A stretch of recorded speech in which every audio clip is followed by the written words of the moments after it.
people, Ijob communities are claiming. They say Boni is Igbo, Opobo is Igbo, Okrika is Igbo. You people are sleeping. And these records are sending it all over the world. They call you people riverine Igbo, Okrika, Boni and Opobo. And they recruited some Okrika boys, some Opobo boys, and some Boni boys. Some Wakrike and the Bani people have been recruited. Yes, historically, we cannot say there are no Igbos in our midst. They were bought as slaves and brought to Ijo land. And they were assimilated.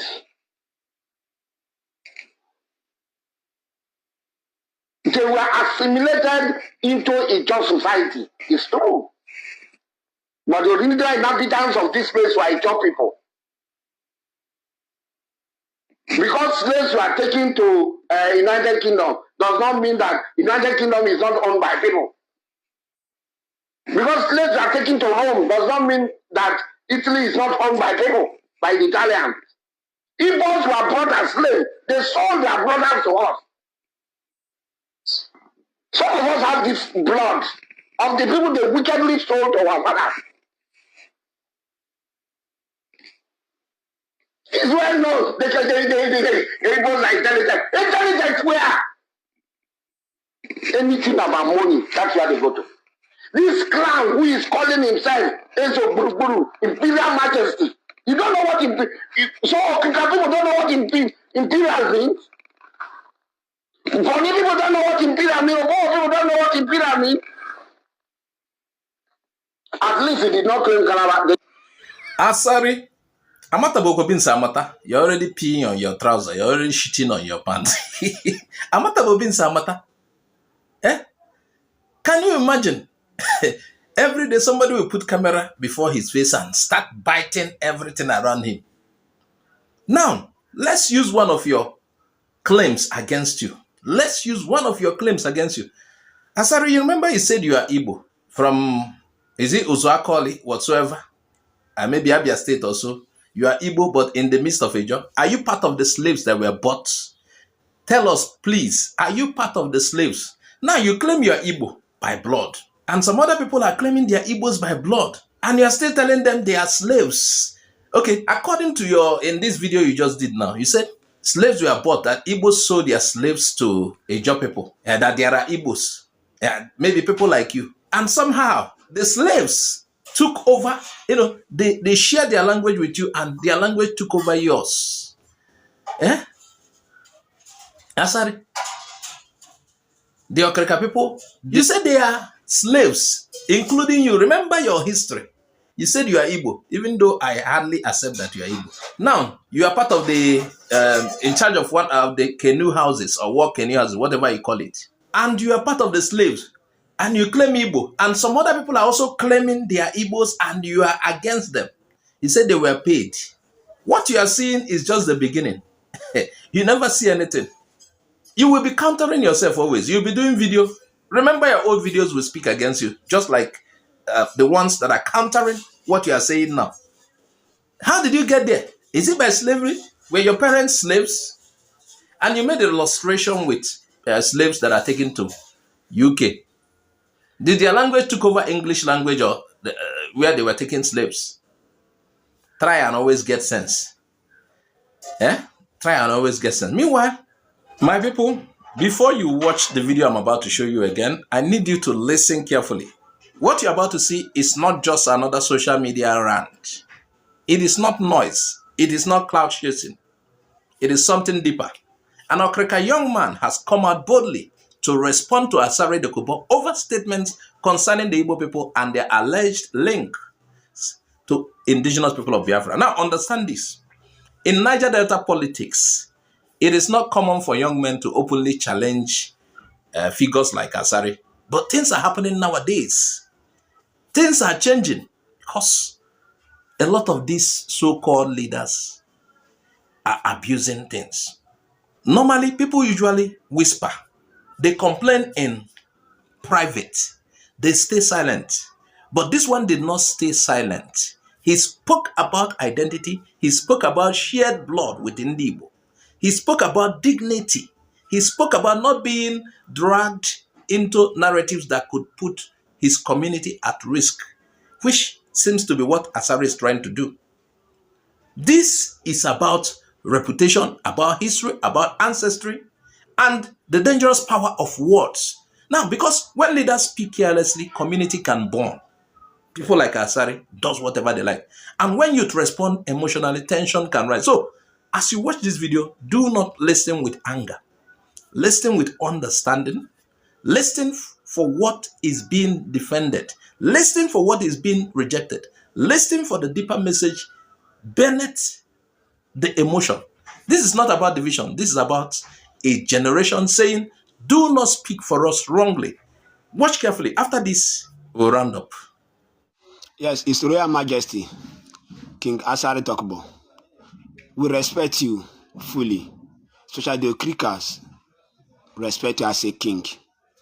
But for you to say that IPOP, the Igbo people, are recruiting some Okrika boys, Okrika boys, and some Ebane boys, Opopo boys, including Bone boys, King Asari Dokubo, I'm not calling you a lie, but you lie for this word. Yes, if Igbo said that Okrika is Igbo, Boni is Igbo, Popo is Igbo, yes, they are right. Because even me as a son, I remember vividly, our parents, especially our mother, our foremothers, many of them are Igbos. No matter anything, we know our origin. Even they marry them come to Okrika, or they marry them come to Boni, they are Igbos. So we will never deny our origin, our grandmothers. They are Igbo. Even the Kalabari, half of Kalabari too are Igbo. If you deny where you came from, we the Okrikas, we don't deny.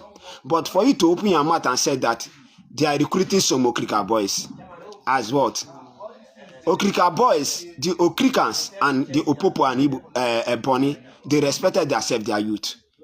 If we can never find Okrika boy doing sea piracy or opening a camp or a barrack, despite the ammunition he had in his possession, King, we do respect. We Okrikas, we are from Igbos. Okrikas are Igbo. As far as our mothers are Igbos, we are Igbos. So if the Igbo people claim that Okrika is part of Igbo, Boni is Igbo, yes, they are Igbos. We will never support a stranger. According to your saying, how can you sing that lost song in a strange land? That is how we the Okrikas will never sing, both the Boni Opopo will never sing that lost song in a strange land.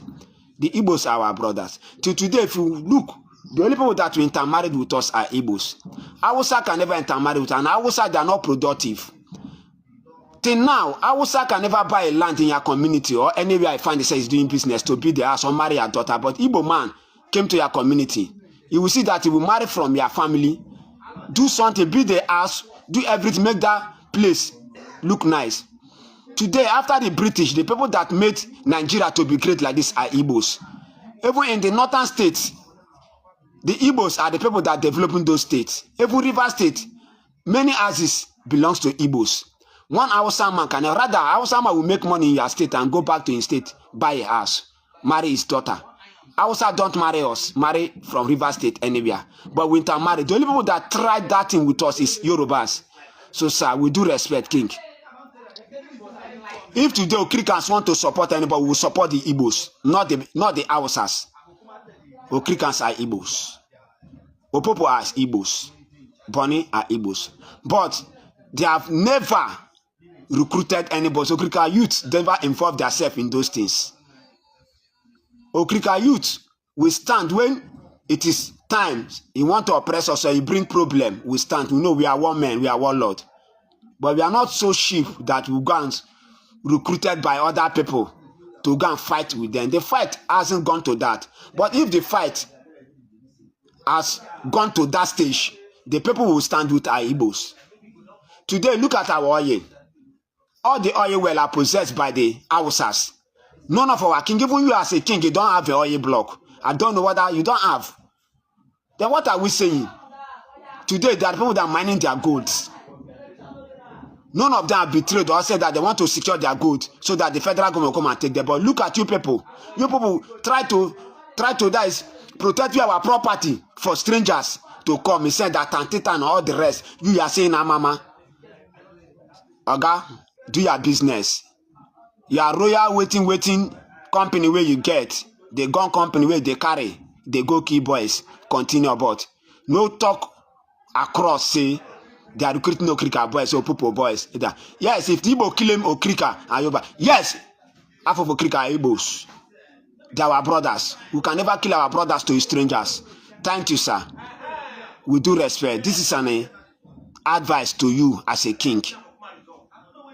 Don't extend your talk. Thank you, Father.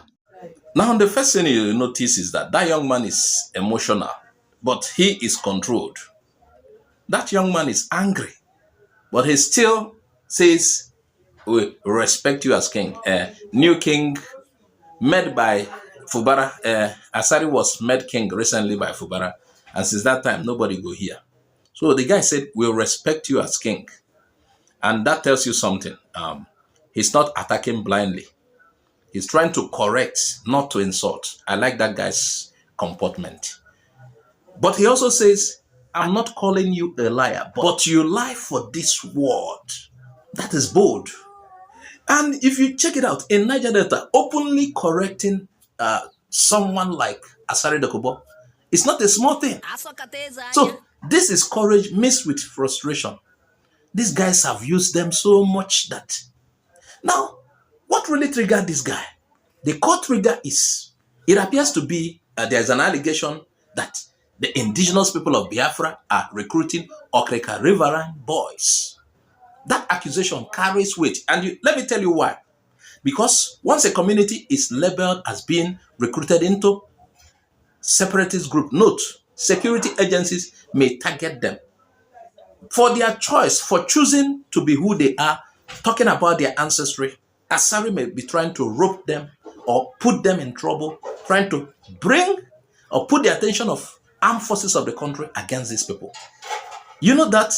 So look at that guy's comportment and look at the way he's talking. Very sensible and calculated person.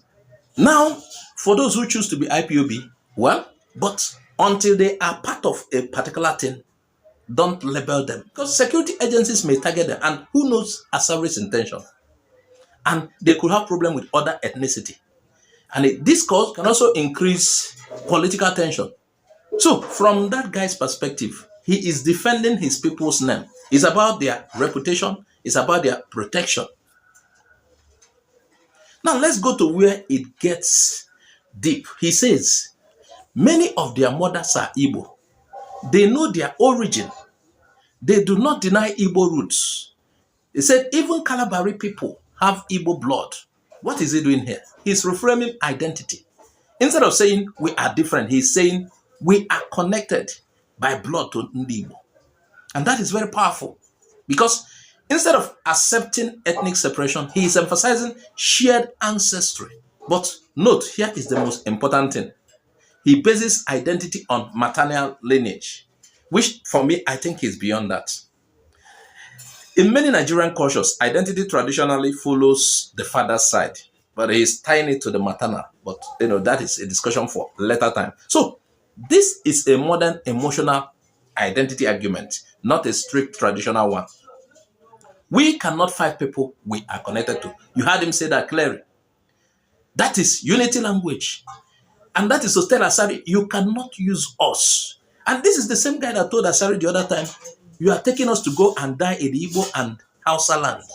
Many of them have died in the name of trying to whatsoever security in Igbo land and in Hausa land. So the guy is being tactically taken to Assari, trying to, he's still calling him king, but he's still being able to hold himself. Then he shifts direction. He begins comparing Igbo and Hausa communities. According to the claim of that guy, Hausa don't intermarry with them. Hausa don't invest locally in their place. According to him, Igbo people build houses and marry locally. He said Igbo people help develop communities. Deeper messages. According to them, Igbo integrate with us. Others don't. We work more with Igbo. We have links. Then this same guy also touches on oil and gold. Oil wells controlled by others. Gold being protected in the north. The north protects their gold, but some of the northerners are the ones controlling the oil well in Niger Delta. And people like Assari are just there guarding pipelines. So to him, it's a double standard in resource control. Now, we are entering political territory. And he's suggesting, why are some regions allowed to protect their resources? But when we try, it becomes problem. And this is common with Niger Delta. It is not about IPOB, it is about perceived injustice. And that tells you something. The recruitment accusation touched a deeper wound. Resource control and marginalization. And talking about the recruitment, which Assari mentioned, he said, we are not sheep. We don't recruit to fight, but if fight reaches that point, we will stand. This is defensive strength language. He's not declaring war, but he's saying, do not mistake our calmness for weakness. And that is pride, not aggression. So looking at what this guy said, the way he replied, Assari, let's strip everything down. It's all about community dignity, rejecting mislabeling, coming from Assari, and ethnic frustration. And it's also about generational boldness. It is not a recruitment speech. It is not a militant call.